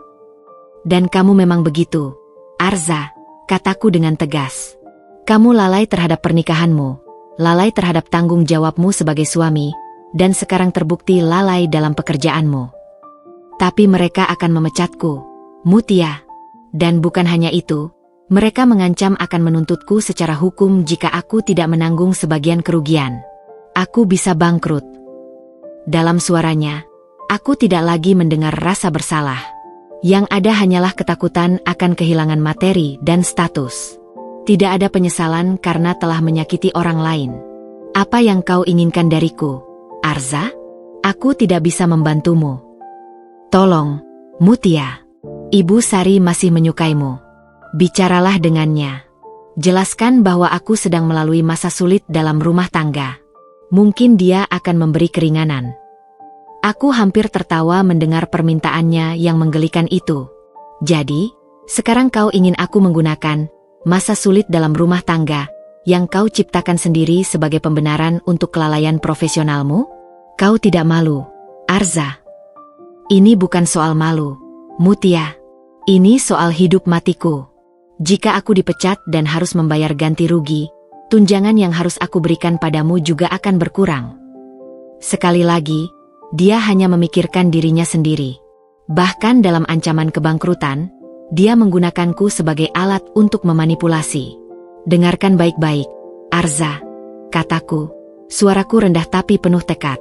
Aku tidak butuh tunjangan darimu. Aku sudah mulai bekerja lagi dan bisa menghidupi diriku sendiri. Hadapi saja konsekuensi dari perbuatanmu. Kau yang memilih untuk berselingkuh dan mengabaikan pekerjaanmu, sekarang kau harus menanggung risikonya. Mutia, tolong. Tidak, Arza. Cukup. Jangan hubungi aku lagi kecuali melalui pengacara untuk urusan perceraian kita. Semoga kau belajar dari kesalahan ini. Kututup telepon sebelum dia sempat membalas. Tanganku gemetar. Tapi bukan karena marah atau sedih. Ini adalah gemetar kelegaan. Akhirnya, aku bisa sepenuhnya melepaskan diri dari drama hidupnya. Keesokan harinya, Rina mengirimiku link berita dari portal industri teknologi. Judulnya membuatku tercekat. PT Karya Nusantara gagal tuntaskan proyek software senilai 15 miliar rupiah, manajer proyek dipecat. Artikel itu menjelaskan bagaimana kegagalan proyek yang dipimpin Arza menyebabkan kerugian besar bagi perusahaan dan bagaimana dia telah dipecat dengan tidak hormat. Perusahaan bahkan menyatakan akan menempuh jalur hukum untuk menuntut ganti rugi. Sementara sebagian kecil diriku merasa iba, sebagian besar lainnya memahami bahwa ini adalah hukum sebab akibat yang sedang berjalan. Karma tidak selalu datang dengan dramatis. Kadang ia datang melalui konsekuensi alami dari pilihan-pilihan buruk yang kita buat. Kubuka laptopku dan kembali mengerjakan desain logoku. Dunia terus berputar, dan hidupku harus terus berjalan. Masih ada masa depan yang harus kujalani, dan aku tidak akan membiarkan kegagalan Arza menjadi penghalang bagi kebangkitanku. Namun, dalam diam, aku berharap satu hal. Semoga kali ini, Arza benar-benar belajar untuk menjadi pribadi yang lebih baik. Bukan untukku, tapi untuk dirinya sendiri, dan untuk anak-anak yang kini menjadi tanggung jawabnya. 2 bulan setelah Arza dipecat, hidupku telah berubah drastis. Aku sekarang sepenuhnya terjun ke dunia freelance desain grafis. Awalnya hanya proyek kecil, tapi berkat rekomendasi dari klien yang puas, kini aku mulai mendapat orderan yang lebih konsisten. Aku bahkan sudah bisa menolak proyek dengan budget terlalu rendah. Sesuatu yang tidak bisa kubayangkan beberapa bulan lalu. Suatu Sabtu sore, aku sedang menyiapkan presentasi untuk klien potensial ketika bel rumah berbunyi. Melalui interkom, kulihat seorang kurir mengantarkan paket. Setelah menandatangani penerimaan, kubawa kotak itu ke meja makan. Alamat pengirimnya membuatku terkesiap. Dari Devi. Dengan hati-hati, kubuka paket tersebut. Isinya membuatku terharu dan sedih sekaligus. Ada beberapa pakaian bayi yang masih sangat baru, beberapa perlengkapan bayi yang belum dibuka, dan sebuah surat. Kepada YTH. Mbak Mutia. Saya tahu saya tidak berhak meminta maaf lagi, tapi saya harus menulis surat ini. Saya dan bayi saya, Adit, akan pindah ke kota orang tua saya di Jawa Timur minggu depan. Setelah Arza dipecat, dia sama sekali tidak bisa membantu kami secara finansial. Bahkan, dia marah-marah dan menyalahkan saya atas semua masalahnya. Saya akhirnya menyadari bahwa saya tidak bisa bergantung padanya. Saya jual sebagian hadiah yang pernah dia berikan untuk biaya kepindahan. Barang-barang bayi ini terlalu bagus untuk dibuang. Saya ingat Mbak Mutia pernah bilang ingin punya anak. Mungkin suatu hari nanti bisa berguna. Saya benar-benar minta maaf telah menjadi bagian dari kehancuran pernikahan Mbak. Saya sadar, permintaan maaf tidak akan mengembalikan apapun, tapi saya harap Mbak bisa bahagia lagi. Devi, Adit. Air mataku menetes membaca surat itu. Aku membayangkan Devi, seorang ibu muda yang harus membesarkan anaknya sendirian, jauh dari keluarga, dengan masa depan yang tidak pasti. Dalam banyak hal, dia bahkan lebih menderita dariku. Setidaknya aku punya pendidikan, keterampilan, dan dukungan keluarga. Tanpa pikir panjang, kuambil telepon dan memencet nomor Devi. Dia terkejut mendengar suaraku. Devi, saya terima paketmu. Terima kasih. Tapi, kamu tidak perlu melakukan ini. Tidak, Mbak. Itu sedikit tanda permintaan maaf saya. Dan, saya benar-benar tidak bisa membawa semua barang itu. Bagaimana keadaan Adit? Dia sehat, Mbak. Sedang belajar tengkurap, jawabnya dengan nada sedikit cerah saat membicarakan anaknya. Devi, dengarkan. Saya tahu kita melalui hal yang sulit, tapi saya ingin membantu kamu. Saya punya teman yang membuka kursus keterampilan digital online. Gratis untuk ibu muda. Kamu bisa ikut sambil mengurus Adit. Setidaknya itu bisa memberimu bekal untuk mencari kerja nanti. Dia terdiam lama di seberang telepon. Mbak, saya tidak pantas menerima bantuan dari Anda. Kita sama-sama korban. Devi, Arza yang bersalah, bukan kita. Apa kamu mau ikut atau tidak? Dia akhirnya menerima tawaranku dengan suara bergetar penuh syukur. Kututup telepon dengan perasaan lega. Membantu Devi tidak lagi terasa seperti beban, tapi seperti menyembuhkan luka yang sama-sama kita derita. Keesokan harinya, aku mendapat telepon tak terduga dari orang tua Arza. Selama ini, mereka cukup baik padaku, dan aku tahu mereka sangat kecewa dengan perbuatan anak mereka. Mutia, sayang, suara ibu mertuaku terdengar tua dan lelah. Bisa kami menemuimu? Kami ingin bicara. Mereka datang siang itu. Wajah mereka tampak 10 tahun lebih tua dari pertemuan terakhir kami 6 bulan lalu. Ibu, ayah, silakan duduk. Sambutku ramah tapi menjaga jarak. Terima kasih, Mutia. Ayah mertuaku membuka pembicaraan. Kami datang untuk meminta maaf atas segala yang dilakukan Arza. Kami gagal mendidiknya. Ibu dan ayah tidak perlu meminta maaf. Arza yang sudah dewasa dan membuat pilihannya sendiri. Ibu Arza menghela napas. Dia sekarang tinggal di apartemen kecil. Berusaha cari kerja, tapi sulit. Reputasinya hancur di industri ini. Devi dan bayi sudah pergi. Dia sendirian. Aku mengangguk, mencoba tidak menunjukkan emosi. Saya dengar. Ayah dan ibu tidak memintamu untuk kembali padanya. Kami tahu dia sudah melukaimu terlalu dalam. Tapi, apakah kamu bisa memberinya kesempatan untuk meminta maaf secara pribadi? Dia sangat terpuruk, Mutia. Aku memandangi mereka, sepasang orang tua yang baik yang harus menanggung malu atas perbuatan anak mereka. Hatiku tersentuh, tapi tekadku sudah bulat. Maaf, ibu, ayah. Saya sudah menutup bab itu dalam hidup saya. Proses perceraian hampir selesai, dan saya sudah mulai hidup baru. Memberi kesempatan pada Arza untuk meminta maaf hanya akan membuka luka yang sudah mulai sembuh. Mereka mengerti. Setelah minum teh dan mendengar ceritaku tentang karir baruku, mereka berpamitan dengan pelukan hangat. Kamu seperti anak kami sendiri, Mutia. Selalu, bisik ibu mertuaku sambil memelukku erat. Malam itu, saat aku sedang bersantai menonton film, sebuah pesan masuk dari nomor tak dikenal. Isinya sederhana. Mutia, ini Arza. Aku tahu aku tidak pantas mengganggumu lagi. Tapi aku ingin kamu tahu bahwa aku benar-benar mengerti sekarang. Aku kehilangan segalanya. Istri yang sempurna, pekerjaan, reputasi, bahkan anakku, karena keserakahan dan kebohonganku. Aku tidak berharap kamu memaafkanku. Tapi terima kasih sudah membukakan mataku. Aku berjanji akan menjadi ayah yang baik untuk Adit, meski dari jauh. Semoga kamu bahagia. Kubaca pesan itu beberapa kali. Untuk pertama kalinya, tidak ada pembelaan diri, tidak ada permintaan maaf yang dramatis, tidak ada permintaan untuk kembali. Hanya pengakuan polos dari seorang pria yang akhirnya menyadari kesalahannya. Aku tidak membalas. Tidak perlu. Tapi untuk pertama kalinya sejak semua ini dimulai, aku benar-benar percaya bahwa Arza akhirnya mulai berubah. Bukan untukku, tapi untuk dirinya sendiri. Hidup tanpa topeng ternyata tidak hanya berlaku untuk Arza, tapi juga untukku. Aku sudah melepas topeng, istri yang sempurna, dan belajar menjadi diriku sendiri. Seorang wanita mandiri yang tidak perlu menyembunyikan kekuatan dan kemampuannya. Sebelum tidur, kucoret 1 hari lagi di kalender. Besok adalah presentasi penting untuk klien terbesarku sejauh ini.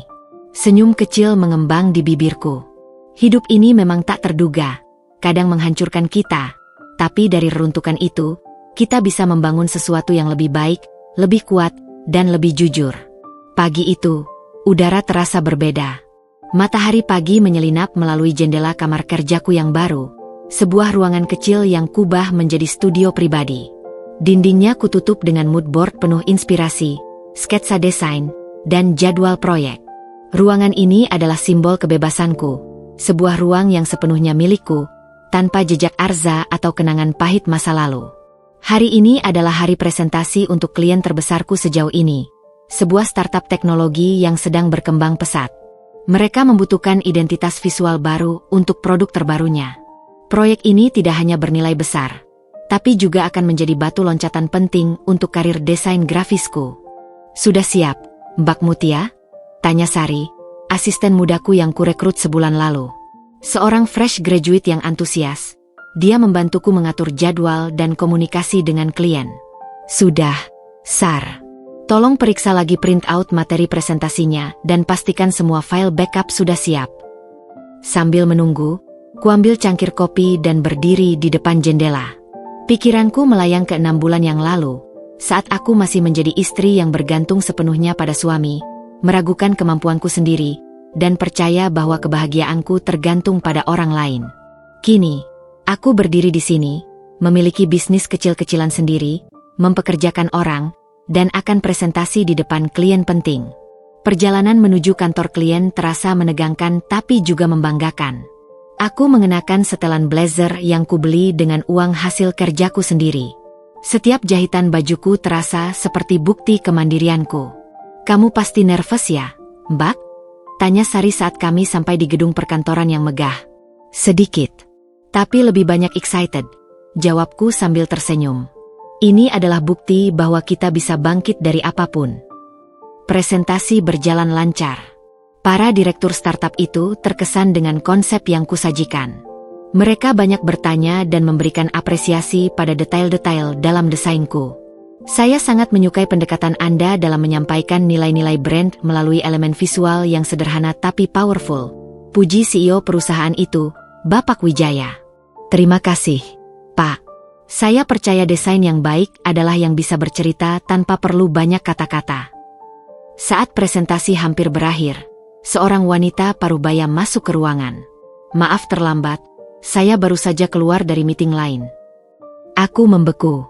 Wanita itu adalah Ibu Sari, mantan bos Arza. Mutia. Ibu Sari terlihat terkejut. Kamu yang membuat presentasi ini. Selamat siang, Ibu Sari. Iya, ini usaha saya sekarang. Setelah presentasi selesai, Ibu Sari menghampiriku. Bisa kita berbicara sebentar? Kami menuju sebuah ruang meeting kecil. Ibu Sari duduk di depanku dengan ekspresi yang sulit kubaca. Pertama, saya ingin secara pribadi menyampaikan permintaan maaf atas perbuatan Arza. Sebagai pemimpin perusahaan, saya merasa bertanggung jawab karena hal itu terjadi di lingkungan kerja kami. Tidak perlu, Bu. Itu sepenuhnya kesalahan Arza, bukan perusahaan Ibu. Dengarkan, Mutia, lanjutnya dengan suara lebih lembut. Saya mengikuti perkembanganmu, dan saya terkesan. Dari yang saya dengar, kamu membangun semua ini dari nol, dalam waktu singkat, dan di tengah kesulitan pribadimu. Terima kasih, Ibu. Saya hanya melakukan yang terbaik. Ibu Wijaya adalah teman lama saya. Dia bilang mereka akan memilih konsepmu. Selamat. Ibu Sari tersenyum. Dan saya punya penawaran untukmu. Perusahaan saya sedang merestrukturisasi divisi kreatif. Kami membutuhkan konsultan eksternal untuk membantu transformasi digital divisi tersebut. Apakah kamu tertarik? Aku hampir tidak percaya dengan apa yang kudengar. Ini adalah peluang yang tidak pernah terbayangkan. Tentu saja, Ibu Sari. Saya sangat tertarik. Bagus. Nanti sekretaris saya akan menghubungimu untuk detailnya. Ibu Sari berdiri dan mengulurkan tangan. Kamu adalah contoh bahwa keterpurukan bukanlah akhir segalanya. Justru bisa menjadi awal yang baru yang lebih baik. Dalam perjalanan pulang, Sari tidak berhenti mengoceh penuh semangat. Ini luar biasa, Mbak. Konsultan untuk perusahaan besar. Bisnis kita akan berkembang pesat. Aku hanya bisa tersenyum, menikmati setiap momen kemenangan kecil ini. Pencapaian ini terasa lebih berarti karena kuraih dengan usahaku sendiri, tanpa bantuan siapapun. Malam itu, saat aku merapikan studio kerjaku, mataku tertuju pada sebuah bingkai foto di meja.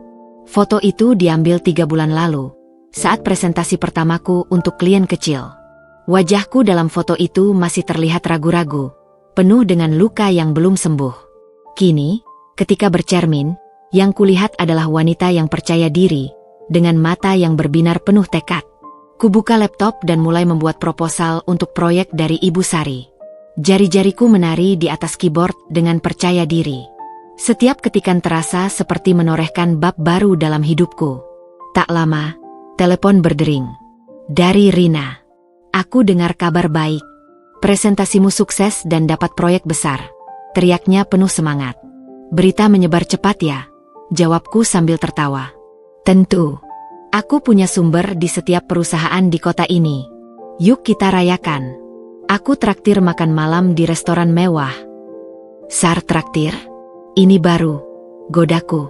Dengar, Mut. Aku benar-benar bangga padamu. Kamu tidak hanya bertahan, tapi kamu benar-benar bangkit dan bersinar. Lebih terang dari sebelumnya. Mendengar kata-kata Rina, aku tersentuh. Terima kasih, Rin. Terima kasih sudah selalu ada untukku. Selamanya, sayang. Sekarang, pakai gaun yang paling cantikmu. Kita akan merayakan kebangkitan Mutia. Setelah menutup telepon, kuambil gaun hitam sederhana yang kubeli minggu lalu. Gaun pertama yang kubeli tanpa mempertimbangkan pendapat Arza tentang apa yang harus dipakai seorang istri. Gaun ini pilihanku sendiri, seperti segala hal dalam hidupku sekarang. Saat berdiri di depan cermin, melihat refleksi diriku yang mengenakan gaun hitam dengan percaya diri, aku tersenyum. Inilah aku, Mutia, bukan lagi sebagai istri seseorang, tapi sebagai seorang desainer, pengusaha, dan yang paling penting, sebagai diriku sendiri yang utuh. Kebangkitan memang tidak mudah. Butuh air mata, kerja keras, dan tekad yang kuat. Tapi ketika kita akhirnya sampai di puncak, semua perjuangan itu terbayar lunas. Dan yang terpenting, aku belajar bahwa di dalam diri setiap wanita, ada kekuatan yang tak terduga untuk bangkit dari abu kehancuran dan terbang lebih tinggi dari sebelumnya. 6 bulan telah berlalu sejak presentasi suksesku untuk startup teknologi itu. Bisnis desain grafisku kini telah berkembang menjadi studio kecil dengan 3 karyawan tetap, termasuk Sari. Proyek dari perusahaan Ibu Sari membuka pintu bagi banyak klien korporat lainnya. Hidupku kini penuh dengan tenggat waktu, meeting klien, dan kepuasan melihat desain-desainku digunakan oleh berbagai merek ternama. Suatu Senin pagi, aku sedang memimpin briefing mingguan dengan tim ketika teleponku bergetar. Dari layar terpampang nama yang sudah lama tidak kulihat. Ibu mertua. Hatiku langsung berdebar. Selama proses perceraian yang hampir final ini, kami hanya berkomunikasi melalui pengacara. Maaf, sebentar, kataku pada tim sebelum keluar ruangan. Halo, Ibu. Mutia, sayang, suara ibu mertuaku terdengar parau dan gemetar. Maaf mengganggumu. Tapi, Arza dirawat di RS Premier. Jantungku berhenti sebentar. Apa yang terjadi, Ibu? Dia kena serangan jantung, Mutia. Tadi pagi, dokter bilang kondisi kritis. Suaranya terisak. Dia minta bertemu kamu. Aku bersandar ke dinding, mencoba mencerna informasi ini. Arza, serangan jantung. Usianya baru 35 tahun. Ibu, saya. Aku tahu ini banyak mintanya, Mutia. Tapi, dia anak kami. Dan dia benar-benar menyesal. Tolong, Nak. Setelah menutup telepon, aku berdiri lama di koridor. Bagian dari diriku ingin berlari ke rumah sakit, tapi bagian lain mengingatkanku pada semua luka yang telah dia timbulkan. Akhirnya, setelah berdiskusi dengan tim bahwa aku harus pergi untuk keadaan darurat, aku berkendara ke rumah sakit. Di ruang ICU, suasana suram menyambutku. Arza terbaring lemah dengan selang oksigen di hidung dan monitor yang berkedip di sampingnya. Wajahnya pucat dan tampak lebih tua dari usianya. Orang tuanya duduk di samping tempat tidur. Wajah mereka penuh kecemasan. "Mutia," bisik ibu mertuaku sambil memegang tanganku. "Terima kasih sudah datang." Aku mendekati tempat tidur. Arza. Matanya yang tertutup perlahan terbuka. Saat melihatku, ada cahaya kecil di dalamnya. "Mutia, kamu datang." "Diam saja dulu, jangan banyak bicara," kataku, menata selimutnya. "Dokter bilang, stres berat memicu ini. Tekananku sangat tinggi." Suaranya lemah, terputus-putus. "Aku pantas menerima ini." Aku menarik napas. Melihatnya dalam kondisi seperti ini, semua kemarahan dan kebencianku perlahan mencair, digantikan oleh rasa iba. Ini adalah manusia yang dulu sangat kucintai, kini terbaring lemah, nyaris kehilangan segalanya. "Dengar, Arza, kamu harus fokus sembuh sekarang. Jangan pikirkan yang lain." "Dia, Devi dan Adit, tolong sampaikan maafku." Matanya berkaca-kaca. Aku gagal sebagai suami, sebagai ayah, bahkan sebagai anak. Aku memegang tangannya yang dingin. "Aku akan sampaikan. Tapi sekarang, kamu harus beristirahat." Seorang dokter masuk dan meminta kami keluar untuk pemeriksaan. Di ruang tunggu, ayah mertuaku duduk sambil memegangi kepalanya. "Tekanannya 210/130 saat masuk," katanya pelan. "Dokter bilang dia tidak rutin minum obat hipertensinya. Stres karena pengangguran dan masalah hukum, ditambah pola hidup tidak sehat." Ibu mertuaku menangis pelan. "Dia tidak merawat diri sejak kamu pergi, Mutia. Makan tidak teratur, minum obat tidak rutin." "Ayah, ibu," panggilku lembut. "Ini bukan salah siapa-siapa. Arza yang membuat pilihannya sendiri. Tapi sekarang, yang penting dia sembuh." Beberapa jam kemudian, dokter keluar dengan wajah serius. Kondisinya stabil untuk sementara, tapi perlu perawatan intensif. Yang perlu diperhatikan adalah kerusakan ginjal stadium awal yang kami temukan. Kombinasi hipertensi tidak terkontrol dan kemungkinan pola hidup yang tidak sehat. Apakah ini permanen, Dok?" tanya ayah mertua. "Ginjalnya masih bisa membaik dengan pengobatan dan perubahan gaya hidup drastis. Tapi jika tidak, bisa berlanjut ke gagal ginjal." Dokter itu memandang kami semua. Pasien perlu mengubah total pola hidupnya. Tidak boleh stres, diet ketat, olahraga teratur. Ini peringatan keras. Setelah dokter pergi, kami duduk dalam diam. Karma telah datang dalam bentuk yang paling nyata, kesehatan. Tubuhnya sendiri yang memberontak setelah bertahun-tahun diabaikan dan ditekan oleh stres yang dia ciptakan sendiri. Keesokan harinya, aku kembali mengunjunginya. Kondisinya sudah sedikit membaik. Dia bisa duduk dan bicara lebih jelas.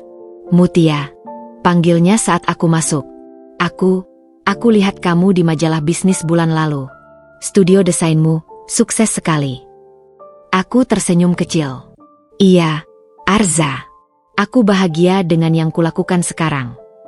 "Kamu pantas dapat kebahagiaan itu." Dia menarik napas dalam. Aku ingin kamu tahu bahwa penyesalanku sungguh tulus. Bukan karena sakitku ini, tapi aku akhirnya mengerti. Dulu, aku pikir kesuksesan adalah jabatan tinggi, gaji besar, punya banyak wanita. Matanya menerawang. Tapi lihat aku sekarang. Sendirian, sakit-sakitan, kehilangan semuanya.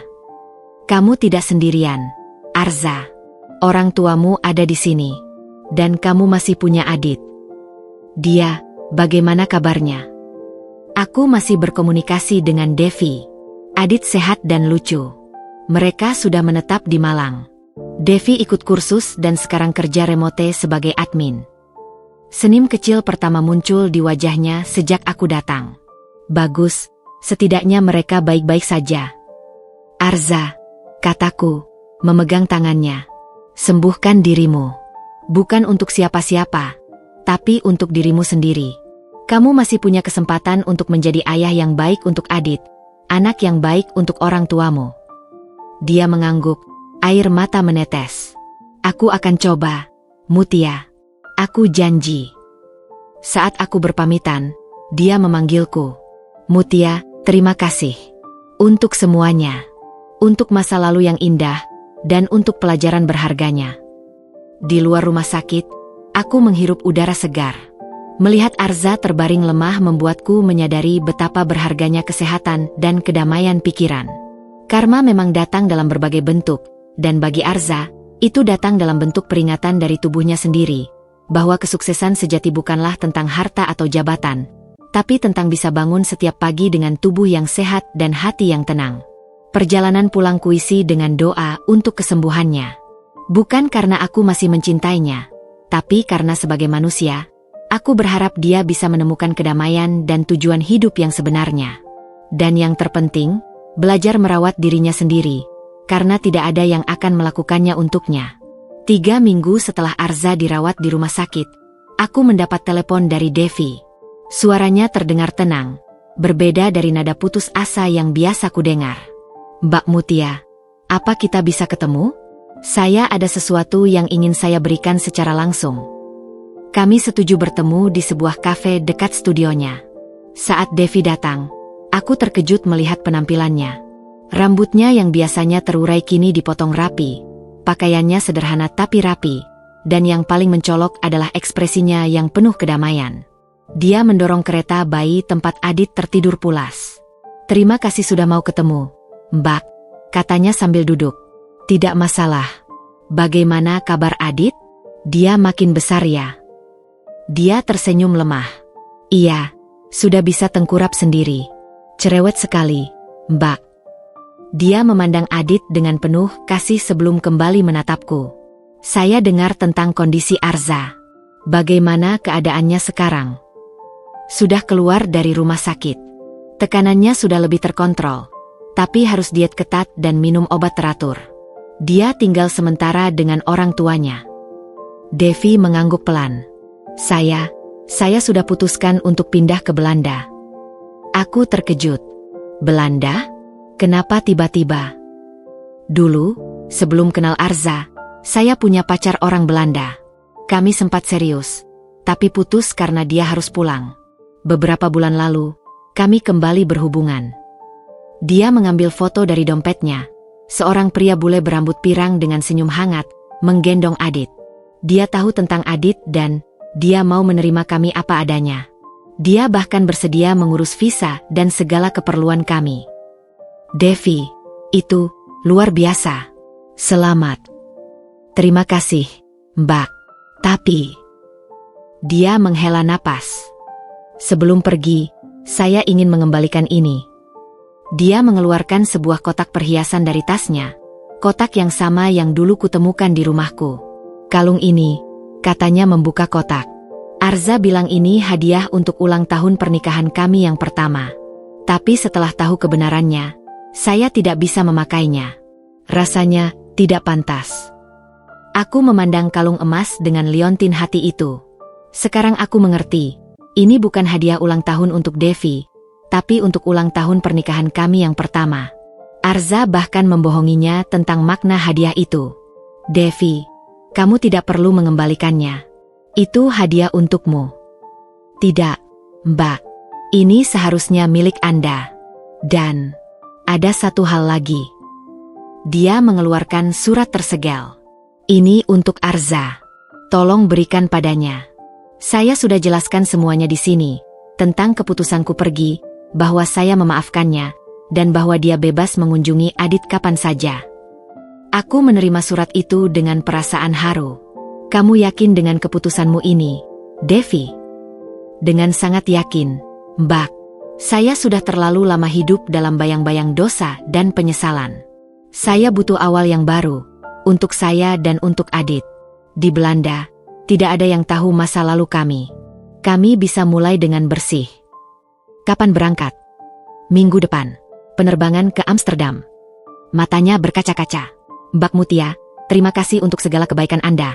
Dari menolong saya di pinggir jalan, sampai mau memaafkan dan membantu saya. Saya tidak akan pernah melupakannya.